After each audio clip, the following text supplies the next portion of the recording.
dear family, Sabaidi Pinong, and welcome back to the Bach channel where we try to feel a little bit better by reading Sebastian Bach's music, Johannes, and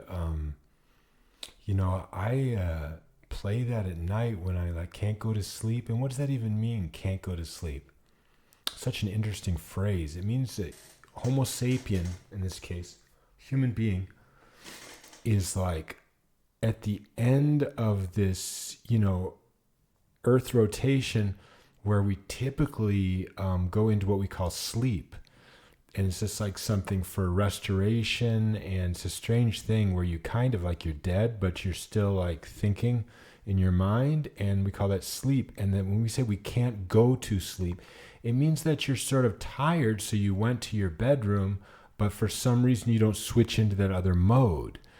And so that is interesting because this Bach music really helps me do that without a negative experience. So like it eases my transition into that sleep state. And what do we need to do with a baby? There's babies, sometimes mothers say they want to go to sleep, but they can't. And what they do is they hold them in their arms and kind of rock them back and forth, or give them something to drink in this or eat. And it's like, so what we're looking for is some comfort to make that state transition, even as an adult. And so we get in our pajamas maybe, or under the blanket, have a night snack, right? Comfort food, and try to get comfortable. And sometimes all that doesn't work. And that's when the Bach. So I hope you're able to play this music at night, and that it would help you as well, because it helps. And it does not work just Bach, like played like that doesn't help at all. It's nauseating and annoying and painful. So so few people listen to that stuff. But actually, when you play it slowly, like I play it, quite frankly, it's wonderful. You can see into this music world. So I hope others have that experience. That's my experience. Okay, for today we have BWV 972. As you see, we're making our way up to the Goldberg Variations 988, and then it's almost over. We only go to 994. And then we don't die. Well, we might. But if we don't die, we go back to 771, the first invention. That'll be our fifth time playing through all of this and recording it every time. In the beginning, it wasn't first take. It was like, I don't know, third take or something, or fourth take. But now it's always first take, and now there's never even look at it before we play it. So we've raised the bar. So that's sad to say. If you go back to like the first one, you're not really hearing exactly how it should be. But basically, as you go back, you are hearing, the progression. It's just that we're skewing that progression a little bit against itself, against the improvement. We're skewing it by now raising the bar and lowering the bar earlier. So that skews the progression. Sorry about that. I think I was a little confused in making it a little bit more about performance in the beginning and then more about pedagogy in the end. So isn't that the way it always goes, right? Oh my God, so true. So let's get into this piece today. So now come a bunch of these concertos. The weird thing is I kind of remember playing these when I was in Laos. I wonder, I need to listen back and see if it's true that when I was in Laos, the country of Lao Republic, aka Laos, they also call it Lao. I think I was playing these, but I remember the mosquitoes biting me. That was rough. But here, let's see what we got here. They got the two sharps, so that's the D major, and we start with this wonderful, second inversion in the right hand, the A in the right, D major with the D in the left, so it's not really an inversion sound, it's just like. If anybody's wondering, why don't I look down? Because it sure would help, especially when there's like a large jump,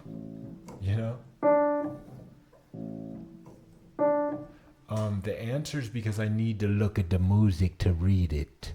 I gotta look at it to analyze it, feel it, all kinds of stuff. But most importantly, just to read the note, you know what I'm saying? Gotta keep my eyes up there. And it's really, oh my God, that's the other thing. We forgot about putting our neck back.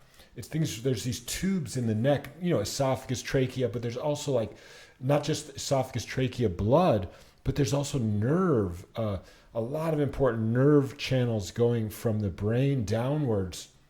And I think by keeping it straighter like this, here's the thing, when you go like this and your head's actually coming out of the front of your neck, there's all kinds of problems, I think, for the heart and stuff. So I really believe that, as a runner, when you see people running, it's so sad, like people with big muscles, because then they get all these really big muscles, they go for a jog, and they're just like, the head's almost coming out the front, like the alien, in that movie. So like, I'm going to try to exaggerate it the whole day. Okay, here we go. And we know what this is, right? 4/4. So we're going to be counting. We're going to be coming in on the That's a 4 and then bam, we're in. Okay, let's do it.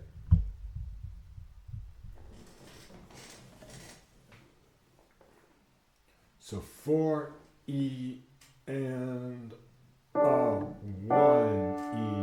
and 2 and 3 and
No?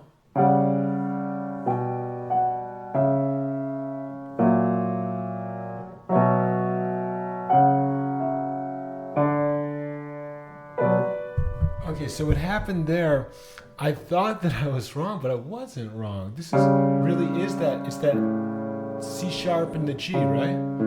At the beginning measure 25. A major, but it's like the A dominant. Okay, but on the right hand, we have the D major. So that sounds like, okay. This is how that is. Let's get the context. So let's go from measure 24, play one more time, and we'll leave it alone.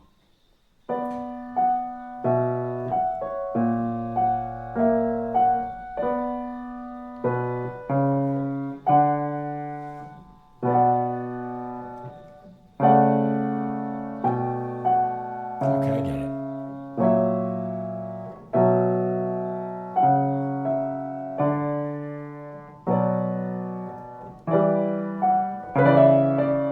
Yes, then.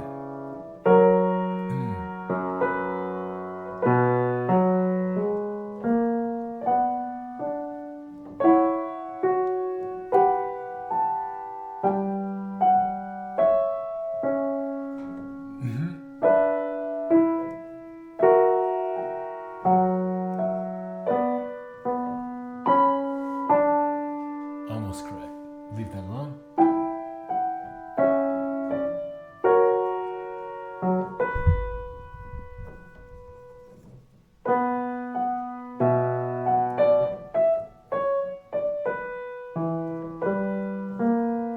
Okay, fuck that.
allegro.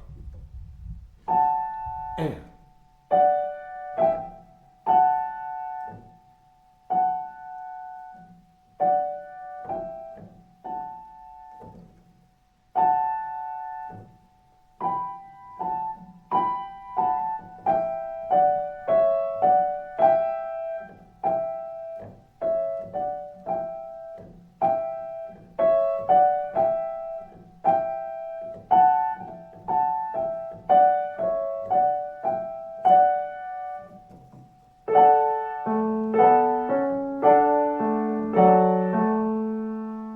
slow down. Okay, there's parts we can play, and there's parts we can't play. So that's why we speed up a little bit, so we can at least hear the parts we can play. Now the part we can't play, let's slow it back down.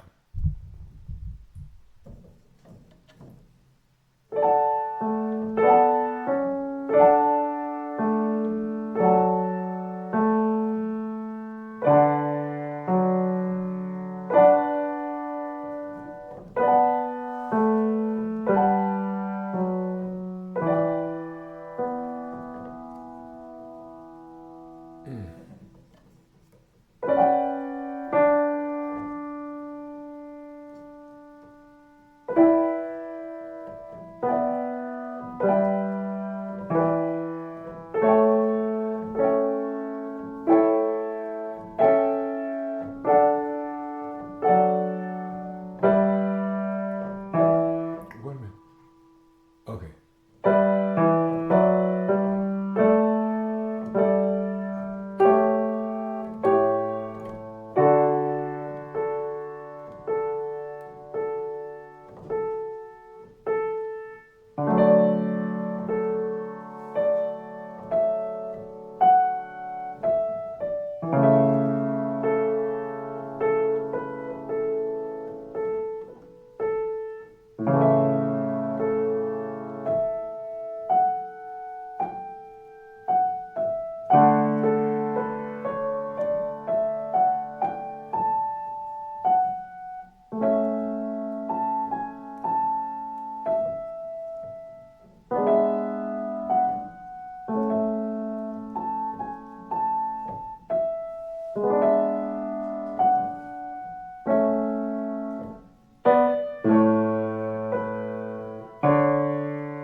get that chord wrong. It's like that. No, it was. Oh, the B, T, and the B like that. No.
So, gosh, is there anything to say about that? But just thank you for that opportunity to play those things. And what was hard in there was like,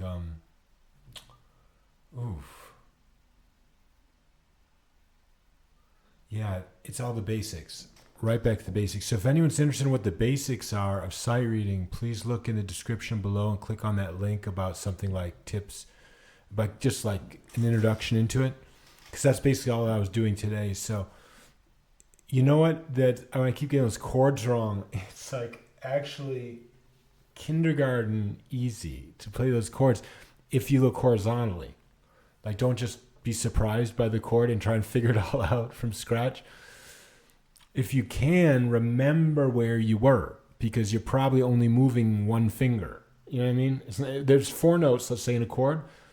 Okay? And then you move over, and the next chord to the right in time, right? So you're ready to play the next chord, and it's just one note that shifts. But because you didn't notice the relationship of the last chord, you're trying to figure it all out from scratch.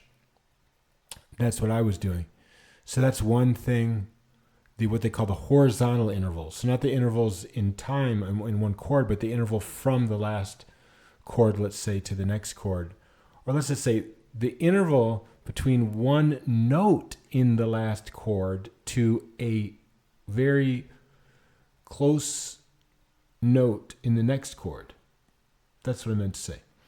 So that's one thing. Other basics, let's see, looking ahead, that's just something you can always just say. It's like a hang glider pilot saying, like, just, I don't know what they're saying. Whatever they say, it's sort of like obvious, like run faster. Let's say, what else? It was a beautiful piece. I felt like I was being transported back into Bach's time of writing these concertos and what that meant for them. I think the business about doing a chord that's like not predictable, that's not what you would expect, is a great opportunity as a performer just to try to play it and realize that surprise when you're surprised yourself if you're sight reading it. It's a wonderful opportunity. Hard to put that one into words. Then let's see, anything else in there?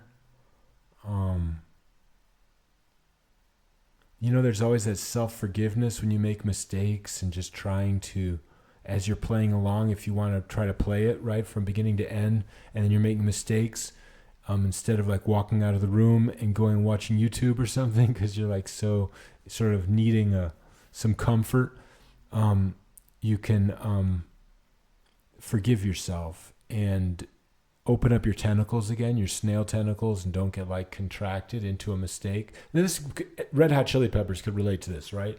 So like whenever they let's talk about the singer forgetting the words, right? So he often forgets the words, but like, what are you going to do? You're going to relax. Don't miss your shot. You only got one chance. What is it called? The Eminem song, you know what I mean? One chance. Do not miss your chance to blow. You only got one shot. I forgot how he puts it, but you know what I mean. That's that idea about just using that opportunity, this moment of your life, to let your hair down, if you have any, but figuratively, let your hair down and, roll with the changes. Okay, that's it, everyone. I wish you a great day, and we'll play the next piece tomorrow. Next piece will be 974. I think now we should have all concertos like this for a while, as I remember. And so that must have been just in last November, because that's when I was in Laos. So let's see, November now, then December, January, February, March. Now it's the middle of March. So we're really on a 4-month cycle for the whole thing, 3 times per year. So this time next year, if we're on the 4th time through, we should be on the 7th time through. Then things should really be getting better, you'd think, right? Let's see what happens.